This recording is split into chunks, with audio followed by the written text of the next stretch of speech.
Most people never tell this story, not because it is too painful, but because it is too ordinary, too recognizable, too close to something most of us have done in a smaller way, at some point, in some corner of our lives.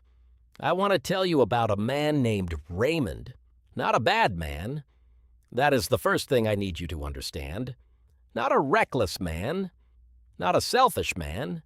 A man who loved his family more than he knew how to say, and whose love, in the end, looked exactly like a lie. Raymond was 41 years old. He worked in logistics, coordinated deliveries for a regional distributor out of Charlotte, North Carolina, made $68,000 a year, had a wife named Celeste, a school nurse, 39, warm and careful and precise in the way that people who work with children learn to be. They had 2 kids, 11 and 8, a house with a peeling gutter Raymond kept meaning to fix, a dog named Biscuit, who had been the kids' idea and had quietly become Raymond's closest companion on Saturday mornings. By every visible measure, Raymond's life was fine, more than fine. 3 years before this story begins, Raymond and Celeste had done something genuinely hard together. They had paid off $22,000 in credit card debt. It had taken 4 years of real discipline, no vacations, packed lunches, the kids in second-hand cleats. When they made the final payment, Celeste cried, not dramatically, just quietly, at the kitchen table with her hand over her mouth. Raymond had put his arm around her and said, "We did it. That's done. We're starting clean." They celebrated with a weekend in Asheville, called it their fresh start.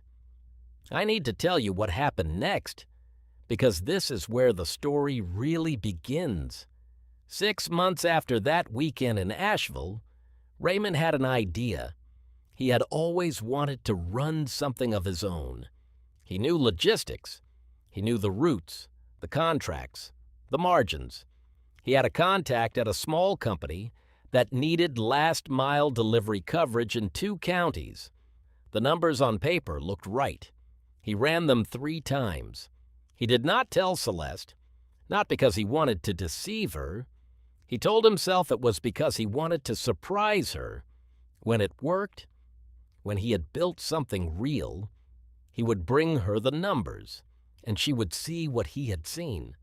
She would understand why he had not wanted to raise her hopes before he was sure.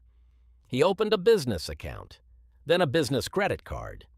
He told himself it was separate from their family finances, a clean wall between the venture and their life. For 4 months, the wall held. Then the contracts fell through. The contact moved to another company. The work Raymond had built his projections around simply disappeared. He was left with a business that had no clients, a credit card with $9,000 on it, and a wall that he now needed to maintain for different reasons. He told himself, "I will fix it. I have time. She never has to know." Here is what Celeste knew during those months. She knew Raymond seemed tired sometimes. She noticed he had stopped mentioning the gutters. She noticed he checked his phone more than usual after dinner. She asked him once, not accusingly, just gently, the way you ask someone you have slept next to for 14 years. She asked if everything was okay. Raymond said he was just tired from work. She believed him. That is the part of this story I want you to sit with for a moment. She believed him because there was no reason not to. Because in 14 years, Raymond had never given her a reason not to. Because trust, in a long marriage, does not announce itself every morning. It becomes the air. You breathe it without thinking. And Raymond knew this. He knew exactly what he was spending. The debt grew. It grew the way debt always grows, when the person carrying it has stopped looking at it. Raymond opened 2 more cards, in his name only, sent to his work address. He told himself they were temporary.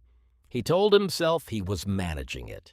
He told himself the words that every person carrying a private financial weight tells themselves, "Not yet. Not yet. I will fix it first. Then I will tell her." By the end of the first year, the balance across the 3 cards was $19,000. By the end of the second year, it was $31,000. By month 28, it was $38,000. The minimum payments alone were $940 a month. Raymond had been pulling that money quietly from a small account Celeste believed was his work expense fund. $38,000. He carried it to every dinner. He carried it to every school pickup. He carried it on the Saturday mornings with Biscuit, walking the same block, thinking the same thoughts. The weight that doesn't show, that is what financial shame does. It does not change your face or your posture or the way you laugh at your kids' jokes. It just lives inside you, gaining mass in the place where honesty used to be. In February of that year, Celeste found a good interest rate. She had been watching mortgage rates for months, careful and precise, the way she approached everything. She told Raymond over dinner that she thought they should refinance the house, lock in the new rate before it moved again. Raymond agreed. Of course he agreed. What else could he say? She called the broker the following Monday. The broker pulled a full credit report. And on a Tuesday morning at 9:17 a.m., an email arrived in both their inboxes simultaneously. Celeste opened it first. The old voice came back, the one Raymond had been managing for 28 months. It said, "She is reading it right now. She sees the cards. She sees the balances. There is no version of today where you fix this before she finds out." There never was. Raymond was in the work parking lot when his phone rang. He looked at the screen. He looked at Celeste's name. He sat there for 60 seconds without moving. Then he picked up. She did not yell. That was the thing he would remember most about that phone call for the rest of his life. Celeste did not yell. Her voice was very quiet and very still, the way a room goes quiet just before something breaks.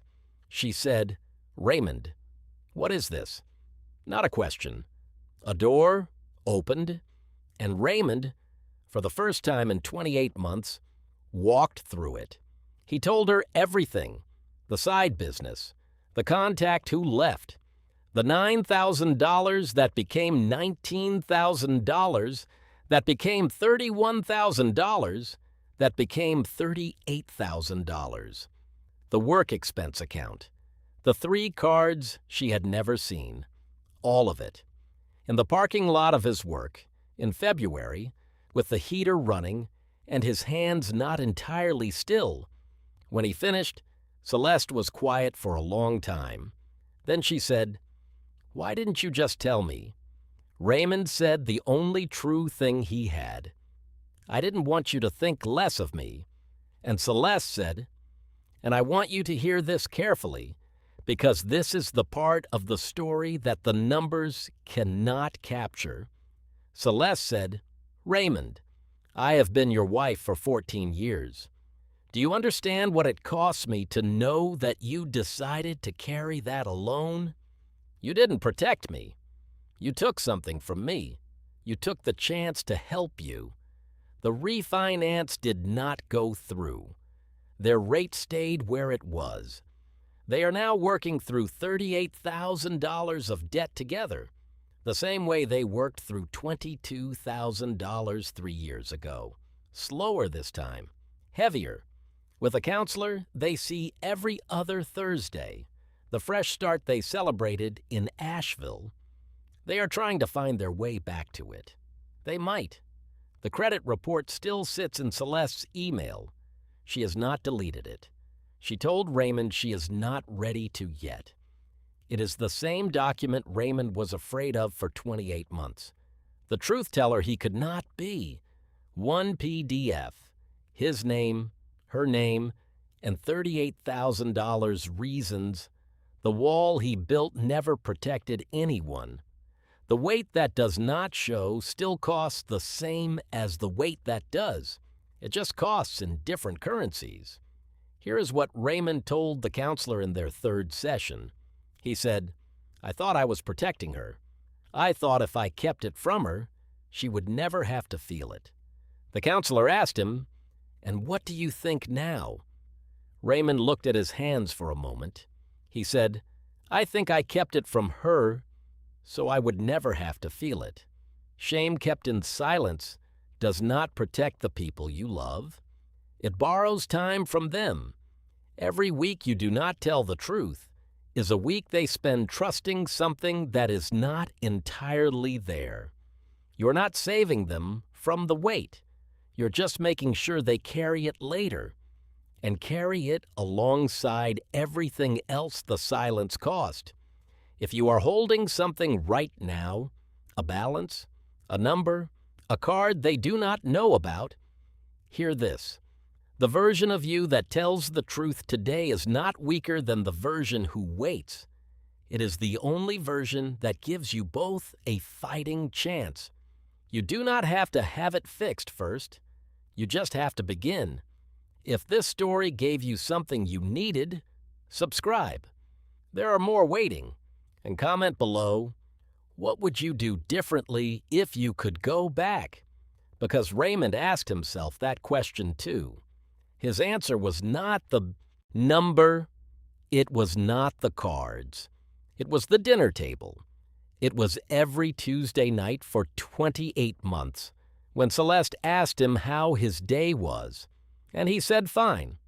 And she believed him. And he let her. That is what he would go back and change. Not the debt, the silence.